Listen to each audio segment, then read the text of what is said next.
Hello, YouTube. It's so good to be here today. I am so excited. This is our very first episode of the Emancipation of a Molly Mormon. I'm going to be your host. I'm Terry Hales. And honestly, the very first question I always get when I tell people that I left the church was, how did you leave? And number two, how Mormon were you to start with? So let's go ahead. I want to get into how Mormon we were to start with, because that's important, right? You want to know who you're dealing with. All right. So just to paint a little picture for you of how Mormon we were, let's see where to start. Oh, goodness.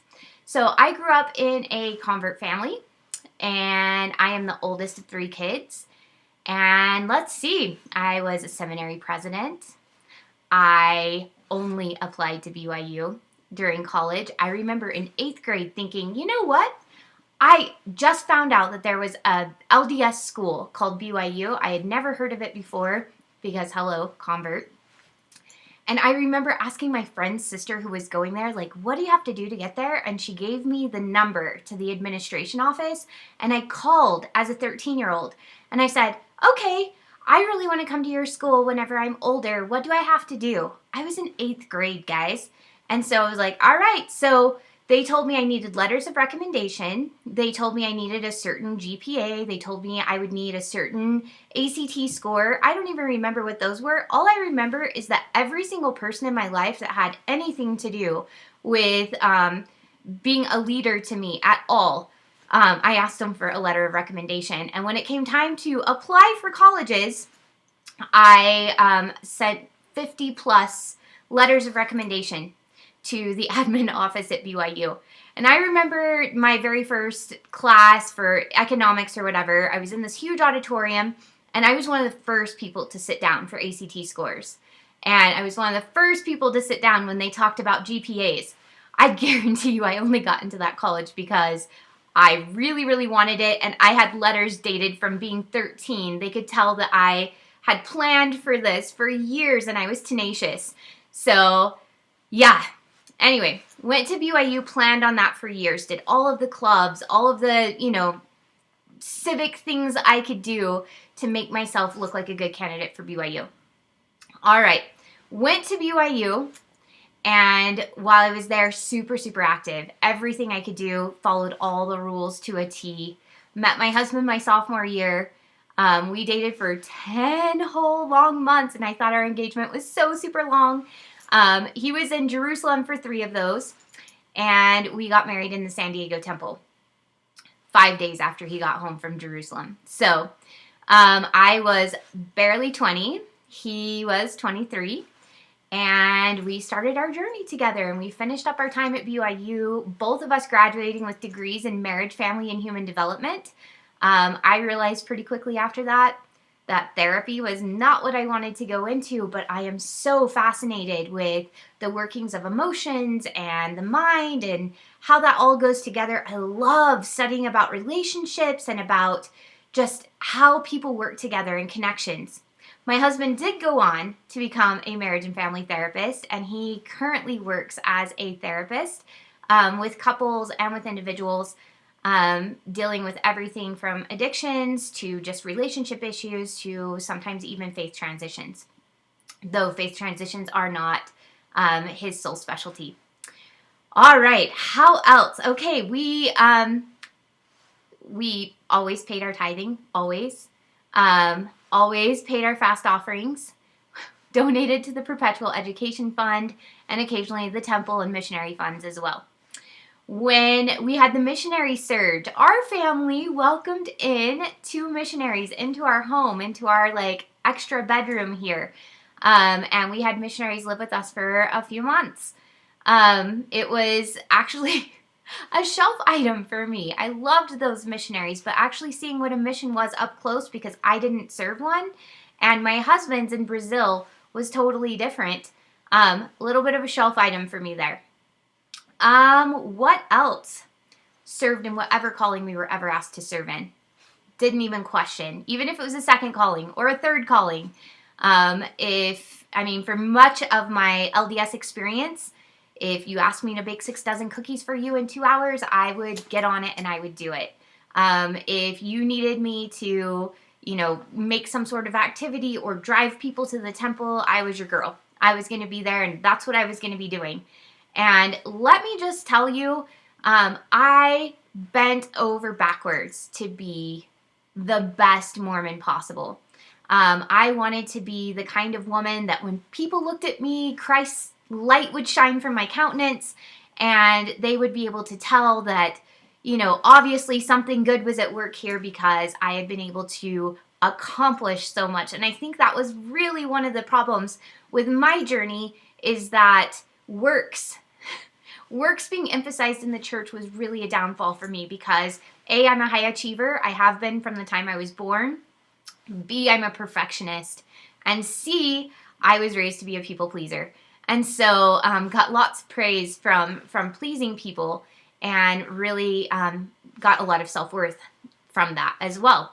So it was kind of a perfect storm for my particular personality because works.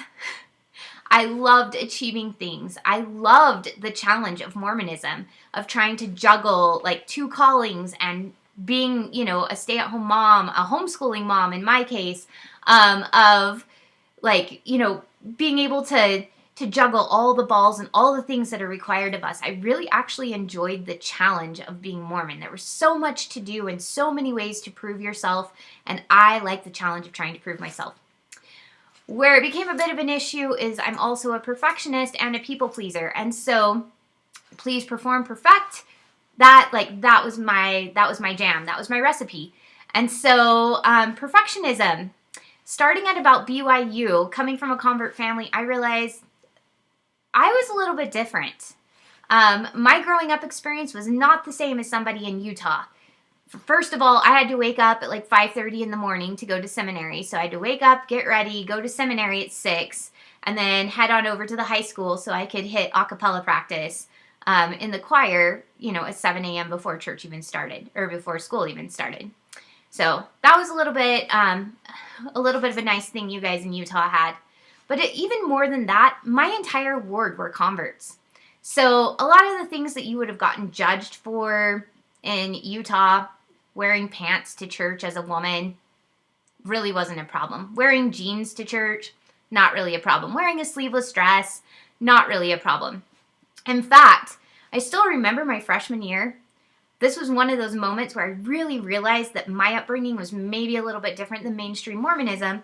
We were having our first general conference while I was at BYU, and it was Saturday morning, and I'm getting ready to go out. Like, it's Saturday, I don't have to work, I don't have any classes.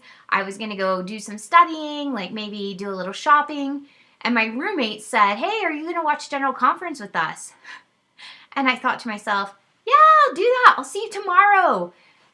And they said, "Wait, Terry, it's Saturday." And I said, "Yeah, I know Saturday. I'll see you, like, Sunday is general conference." Where I grew up, general conference, we only watched the sessions on Sunday. I didn't even know there were sessions on Saturday. In fact, when we had stake conference, we lived so far away from the stake center that most of the people in our ward took the day off. So it was no church day for stake conference. So I remember my roommate saying, "Oh, Terry, general conference is Saturday morning and Saturday afternoon and Sunday morning and Sunday afternoon, and there's priesthood session. And oh, by the way, the week before there's also, Young Women's or the General Relief Society session." And I thought to myself, what? So, yeah, I remember calling my mom and telling her, "We've been missing half of general conference. This is insane." So I really, really started there, trying to figure out what the perfect Mormon girl looked like, especially because everybody's trying to get married, and there are a lot of women there vying for the men. I really wanted to make sure that I was like as perfect a wife material as I could possibly be, right? So I was perfecting my cooking, and I wanted to make sure I was a good mom, even though I hated babysitting and kids were not my thing growing up. Wanted to be a good mom, wanted to make sure that, I dressed appropriately and that I spoke appropriately, and really, really was trying to fit myself in that Mormon woman mold. So for those of you who are like, what is a Molly Mormon anyway?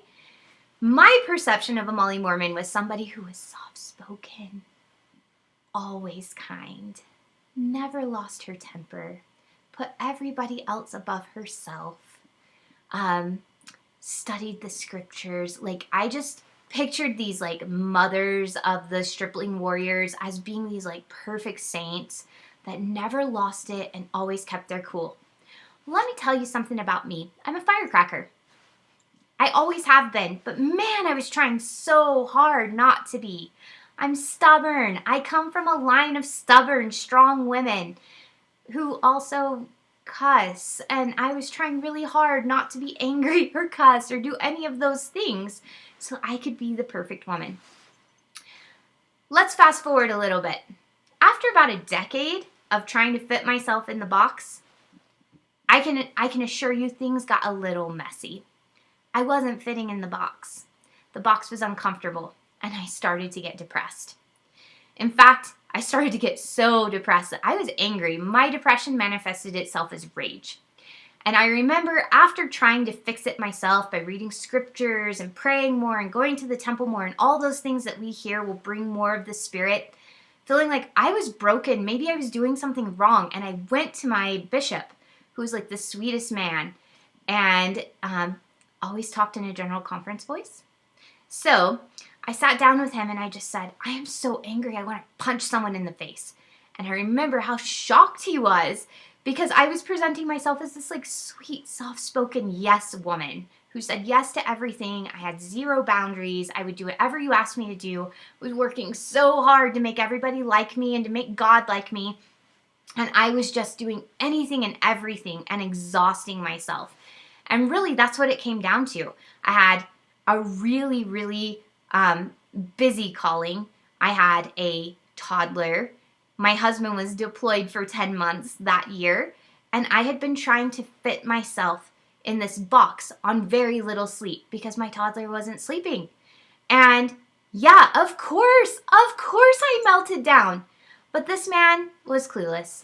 He did his best. He told me to read scriptures more, to pray a little bit more, and I came home and I was even more ticked. In fact, if I could have punched someone, I probably would have punched him because I just remember thinking, I have done everything that I can do. I've read scriptures, I've prayed, I've fasted, I've gone to the temple, and it's not enough for God. He's not going to bless me with peace. He's not going to give me some comfort. I have to keep soldiering on. I have to fit more into my schedule. And I remember being really, really angry. After a little bit of time trying to do that, I hit rock bottom. There was nothing left for me. I just lost. I was so depressed. I just lost all desire to do anything. I was burnt out. At about that time, I started getting therapy. My husband was going to school to be a marriage and family therapist. I had to set aside the stigma that I had for people who had to go to therapy. It was so ridiculous since he's going to be a therapist and my degree was in therapy as well. And I finally went to a therapist. And I remember sitting down and telling him everything that was going on, all the balls I was juggling, everything I was trying to pack into 24 hours every day, how little I was sleeping. And I remember my therapist being like, yeah, I'd be overwhelmed too. I think what you're experiencing is massive burnout and overwhelm. And it's manifesting itself as rage and depression. And I was like, okay. And he was like, you're normal. Like, that's okay. As my husband went through his training a little bit further, we started learning amazing things about emotions. I didn't feel a full range of emotions. I just wasn't aware of them. I remember learning about shame and thinking to myself, no, I don't experience that emotion. And then realizing, oh my gosh, I experience it all the time. I am swimming in shame. And it was just so mind-blowing to me that I was like, I'm in shame all the time. And that's why I don't recognize it, is because it's everywhere. So, as I got to recognize my emotions more, I was able to pinpoint where those emotions were coming from. I could recognize myself experiencing shame. And then I would recognize, oh, I'm feeling shame because I feel like a bad mom because of that. Like, that was said, that triggered bad mom feelings, and now I'm feeling shame. Okay. And I could start to, like, deal with some of those things. Then, as I really got good at recognizing my emotions, I realized, oh my gosh, most of the time when I'm at church, I'm feeling fear or shame. It didn't feel right to me. As I started studying and I started paying attention to the messages that were causing those flare-ups of shame and fear, I couldn't help it. I started bucking against some of those messages. They didn't feel right to me.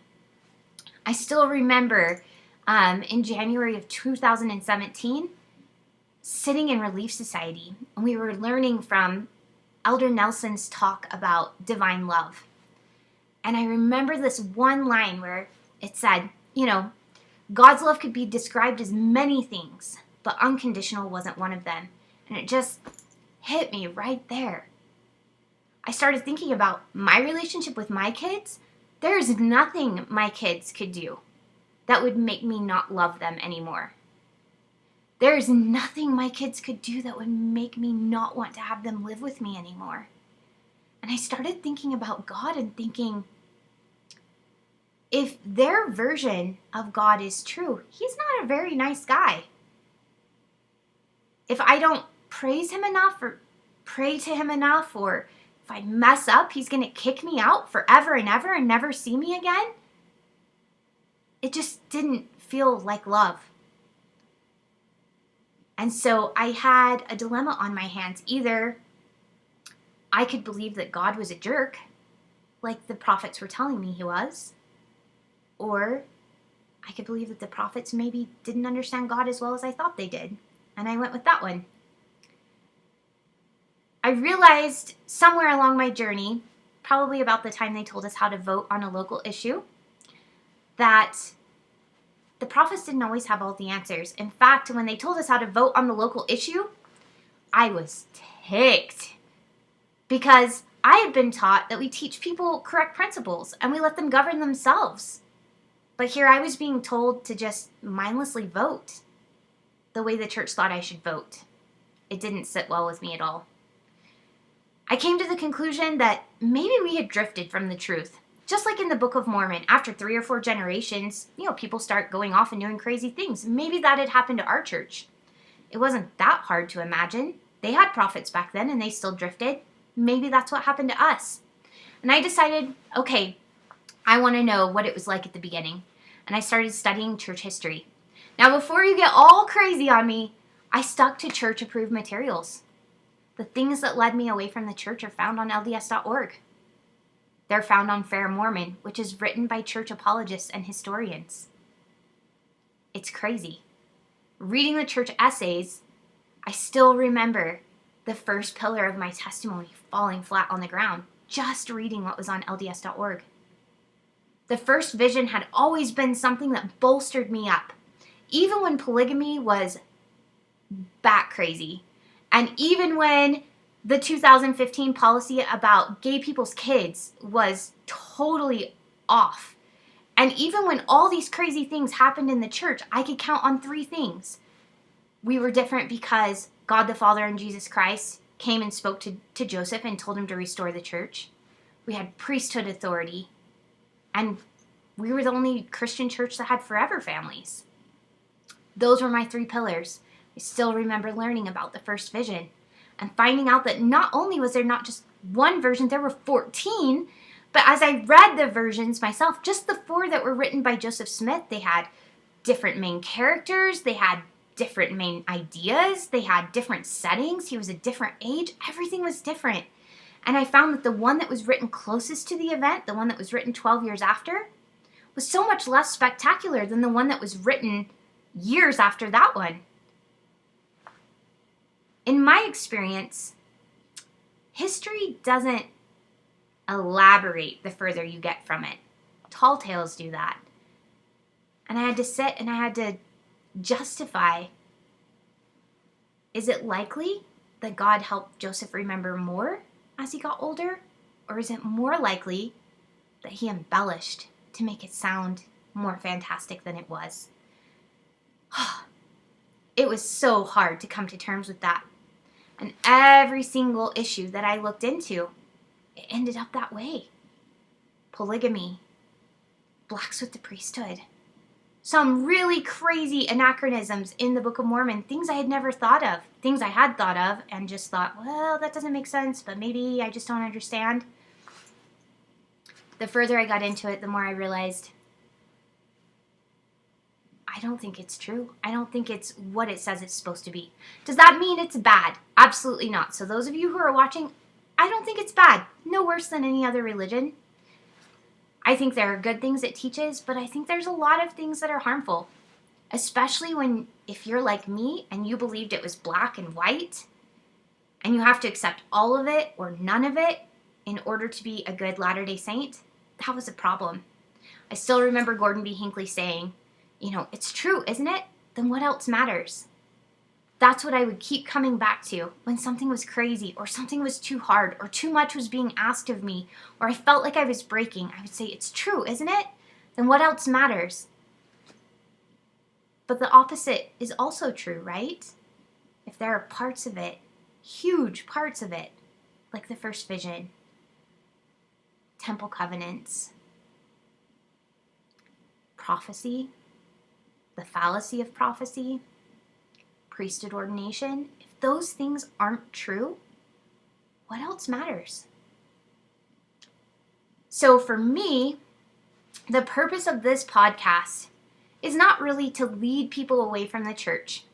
There are enough resources out there. If you're wanting to look into history, if you're wanting to, prove that the church is true, there are lots of resources out there for you to support whatever you want to support, whatever you want to look into. My purpose is in the 2 years that we've been out, we've seen people suffer and struggle because of unaddressed shame tapes that they gathered from their upbringing, because of inability to know how to set boundaries, because of not understanding what the grieving process looks like and that it's normal, or how to make new relationships. There's lots and lots of things that we didn't know how to do when we left the church, and it made it more difficult than it had to be. We want to help people with the skills that we've acquired, both through our professional training and through just life experience, to help make your transition easier. Or if you have somebody in your life that is going through a faith transition and you're still in the church, we want to help you understand. Sometimes it's just easier to hear it from a third party, especially one that's not in, the throes of finding out that everything they believed feels like a sham. It feels like betrayal. So that is the intent of our podcast. We're so excited to explore emotional topics and psychological topics to really dig down into the feelings and the psychology of Mormonism, and to help hopefully bridge relationships between people on both sides, to also help set boundaries, to figure out your individuality, your own authority, and to help you create the life that you've always wanted, both for you, for your family, and for your extended family. So we can't wait for you all to tune in. We can't wait to share with you all. This is going to be a learning experience for all of us. We don't have all the answers.